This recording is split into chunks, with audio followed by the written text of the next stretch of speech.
Bashir Ali press conference कर रहे हैं, आइए आपको सुनवाते हैं। इसी तरह ये सिर्फ गैपको के हमने अभी गुजरात के अंदर 220 केवी का जो एनटीडीसी का ग्रिड स्टेशन है वो ऑपरेशनल है, वो कमीशन हो चुका है। जब मर्जी उसकी इनॉग्रेशन कर दें, लेकिन उसका बेनिफिट अब आपकी गैपको रीजन को मिलना शुरू हो गया है। और जो भी डिस्टर्ब्ड एरिया थे वो अल्हम्दुलिल्लाह हमने उस पर काबू पा लिया है, मुकम्मल तौर पर काबू पा लिया है। और मैं इसी तरह आपको बताता चलूँ कि जो ये लोड शेडिंग का दुरानिया है, जो मैंने आपको इन्वेस्टमेंट बताई है, हमने सिस्टम की इम्प्रूवमेंट के लिए की है। हमने नए पावर ट्रांसफार्मर्स जो हमारे एग्जिस्टिंग ग्रिड स्टेशन में थी उसकी कैपेसिटी को इन्हांस करने के लिए हमने वहाँ पर कोई 3 अरब रुपए की लागत से हमने वहाँ पर पावर ट्रांसफार्मर्स रिप्लेस किए। और इसके लिए क्योंकि जो स्ट्रेंथ है वो आपकी ट्रांसमिशन लाइन से है, जो मैंने आपको अर्ज़ की कि 220 किलोमीटर लंबी ट्रांसमिशन लाइन सिर्फ गैपको रीजन में हमने डाली है। और जो पावर ट्रांसफार्मर्स जो हैं उससे हमने लोड में इजाफा किया है कि जो वोल्टेज ड्रॉप होते थे आपके देहातों में, आपके रूरल एरिया के अंदर, आपके अंदरूनी शहर भी उस वक्त इसकी बड़ी किल्लत थी ड्रॉपेज की। तो मैं समझता हूँ कि हमने ये तमाम अपना काम मुकम्मल कर लिया है और हमने 100% अपनी मोबाइल मीटर रीडिंग भी मुकम्मल कर ली है। जो अब सार्फिन को बिल जाते हैं उसके ऊपर प्रिंट होता है कि कितने यूनिट कंज्यूम हुए, फिर मैसेज आता है रोशनी के नाम पर कंज्यूमर के मोबाइल पे कि आपके इतने यूनिट कंज्यूम हो चुके हैं। आइस्को में गया है, फेस्को में, तमाम जो जिन जिन के नाम पर मीटर है उनको मोबाइल पर हम मैसेज आता है जी रोशनी के नाम पे। अभी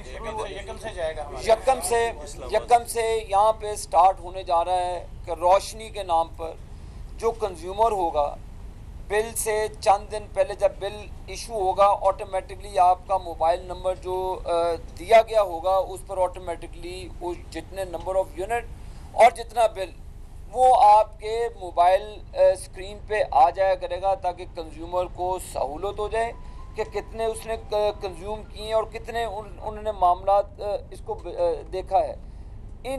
इस मद में हमने जो जब से अपनी मोबाइल मीटर रीडिंग मुकम्मल की है, हमने पिछले चंद महीनों में करोड़ों रुपया हमने अपना जो हमारा लॉसेस की मद में जाता था, जो यूनिट पार्क होते थे, हमने उस मद में इसको बचाया है। और इसमें ओवर बिलिंग के जो इश्यूज थे, जो पार्किंग होती थी, और हमने काफ़ी हद तक अल्हम्दुलिल्लाह उस पर काबू पा लिया है।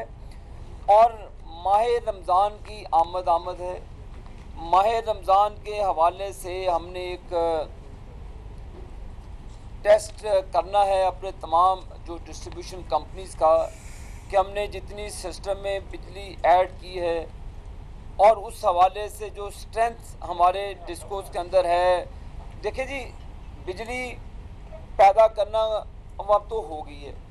अब क्योंकि ट्रांसमिशन के निज़ाम के जो हमारा फरसूदा था पिछली 2 दहाइयों से, किसी हुकूमत ने 1 रुपये की इन्वेस्टमेंट ना जनरेशन में की ना कैपेसिटी बिल्डिंग के ऊपर की, जिसकी वजह से पाकिस्तान की आवाम को 9-10 साल लोड शेडिंग का बहुत बड़ा एक अजाब झेलना पड़ा।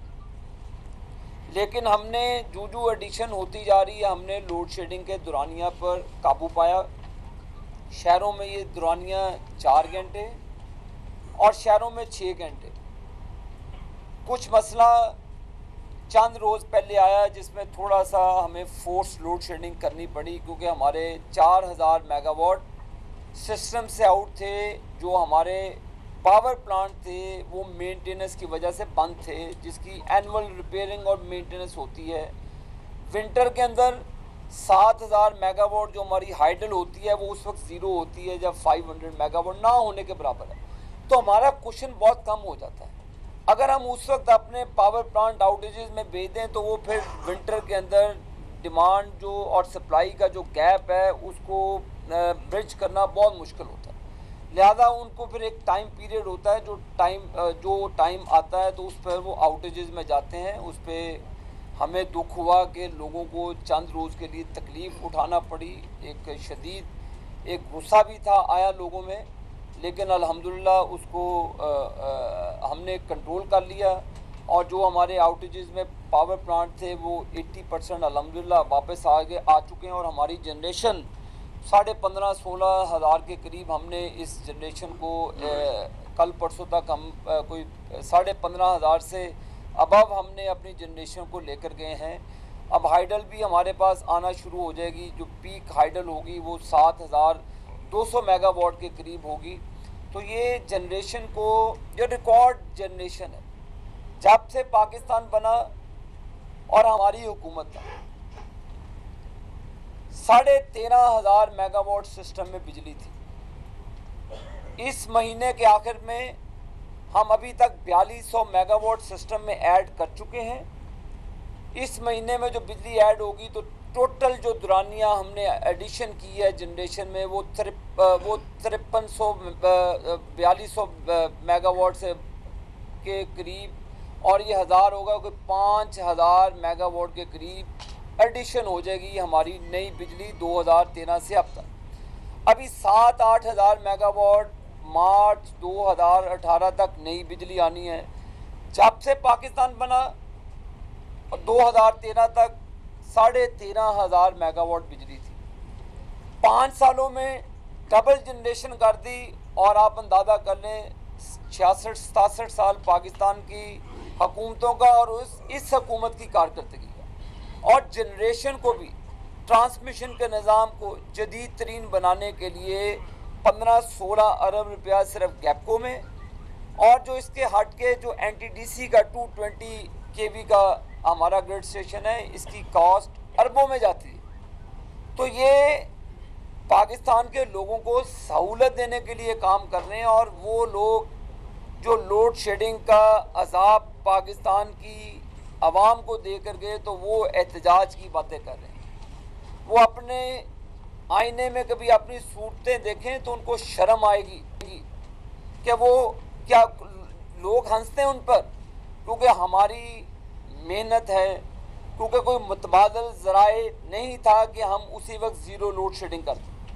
जूँ सस्ती बिजली के कारखाने लग रहे हैं, हम 12-12, 13-13 महीने पहले ये 40 महीने वाला बिखी हम 17 महीने के अंदर जनरेशन में लाए।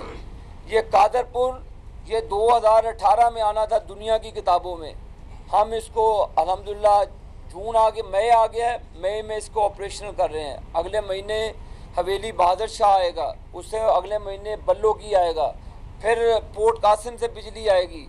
इसी तरह विंड पावर प्रोजेक्ट। अब फल खाने का वक्त आ गया है। जो बोया गया था 2013-14 में, वो अल्हम्दुलिल्लाह अब वो फल पक चुका है, तनावर दरख्त बन चुका है। अब वो लोगों को छाँव देने जा रहा है। अब ये सारे हमारे सियासी मुखालफीन इसलिए तड़पते हैं कि इनको पता है कि नवाज शरीफ साहब ने जो वादे किए थे उनकी तकमील का वक्त आ चुका है। पाक चाइना इकनॉमिक कॉरिडोर में पहला कमीशन हो चुका है हमारा विंड पावर 49 मेगावाट का, 50 मेगावाट का, जो दाऊद वालों ने लगाया है। बाकी भी एक महीने की दूरी में आते जाएंगे, बिजली आती जाएगी। और वाफर बिजली, ऐसे नहीं हम कहते थे कि वाफर बिजली आएगी, वाफर और सस्ती बिजली आएगी। कोल से देखें, हमारा जो बेस लोड है बदकिस्मती से वो थर्मल है। बेस लोड पाकिस्तान का हाइडल, और देखें बेस लोड वो था जो पाकिस्तान पैदा नहीं करता तेल, हमें वो इंपोर्ट करना पड़ता था। और जो दुनिया में तेल की कीमत बढ़ती जाती थी, क्योंकि माजी में जो हुक्मरान थे वो पाकिस्तान के जो इंडिजिनस रिसोर्सेज थे उनसे हटकर उन्होंने अपनी कमिशनें बनाने के लिए ये तेल के पावर प्लांट लगाए, जो पाकिस्तान के लिए दर्द सर बन गए। लेकिन अल्लाह के फजलो करम से हमने best efficient power plant Pakistan में लगा दिए हैं, और बिजली इंशाअल्लाह ताला आती जाएगी और लोगों को मिलती जाएगी, और ये एहतजाज करते जाएंगे। हमें ये जरदारी टोले के अली बाबा 40 चोरों के टोले के एहतजाज से कोई फ़र्क नहीं पड़ता। जो लोग पंजाब और बाकी सूबों में एक काउंसलर ना जिता सके। ज़िमनी इंतखाब इन तमाम हारे हुए डाकुओं ने हमारे ख़िलाफ़ लड़ा, बीच में ही पीटीआई ने, और अल्लाह के फजलो करम से गुजरात से आगे हमने इनको मात दी 20-22 हज़ार वोट से। लोग हमारे साथ खड़े हैं क्योंकि हम पाकिस्तान में तामीरी सियासत कर रहे हैं कि पाकिस्तान के लोगों से जो वादे किए थे, बाकी कोई धरने दे रहा है, कोई असम्बलियों में गालम गलोच तकारीर में वुज़रा कर रहे हैं सिंध के अंदर। तो यही उनका कल्चर है, क्योंकि अब चोर और डाकू परेशान है कि उनके डाके बंद हो जाएंगे, क्योंकि सिंध में पाकिस्तान मुस्लिम लीग नून हुकूमत बनाने जा रही है। केपीके में इंशाल्लाह पाकिस्तान मुस्लिम लीग नून, हमने तो इनको खैरात में दी हुई थी हुकूमतें कि जाओ भी मुल्क की खिदमत करो, सूबे की खिदमत करो। ये भिखारी पीटीआई वाले, इनको तो ज़ुकात में हमने दी थी पीटीआई वालों को हुकूमत केपीके के अंदर, और ये मुकम्मल तौर पर नाकाम हुए। इन्होंने केपी के लोगों के साथ झूठ बोला, इन्होंने खैबर बैंक पर डाका मारा, इनके स्पीकर, इनके लोग डाकू हैं, उनके करप्शन के इल्ज़ाम हैं उनके ऊपर, इनके वुज़रा करप्शन के अंदर इन्वॉल्व हैं, और ये बात करते हैं मेरिट की। ये बात अब देखें, एहतसाब की बारी आई इमरान खान की, कहता था ना कि मेरा एहतसाब करो, अब चीखे मारता। अब कोई चीज़ इसकी आपस में नहीं मिलती। ये अब कौम को बताया जाएगा कि इसने ना सिर्फ कौम को झूठ बोला, इसने कौम का वक्त बर्बाद किया, और अब इंशाअल्लाह ताला ये एक्सपोज होगा मीडिया के वसातत से। और ये देखें, ये मामला चलते रहते हैं। अगर कोई हमारे दौर में ऊपर नीचे हो जाए तो बड़ा ववेला होता है। बैरियर टाउन इस्लामाबाद में इतना बड़ा स्टेज पे हादसा हो गया, 20 लोग शहीद हुए और 120 से ज़्यादा शदीद जख्मी हुए। किसी मीडिया और के लोग ने इस वक्त आपने देखा आबिश अली खिताब कर रहे थे, उन्होंने कहा कि जब हम गवर्नमेंट में आए तो 13,500 मेगावाट बिजली सिस्टम में मौजूद थी, हमने मजीद 5,000 मेगावाट बिजली सिस्टम में शामिल की है।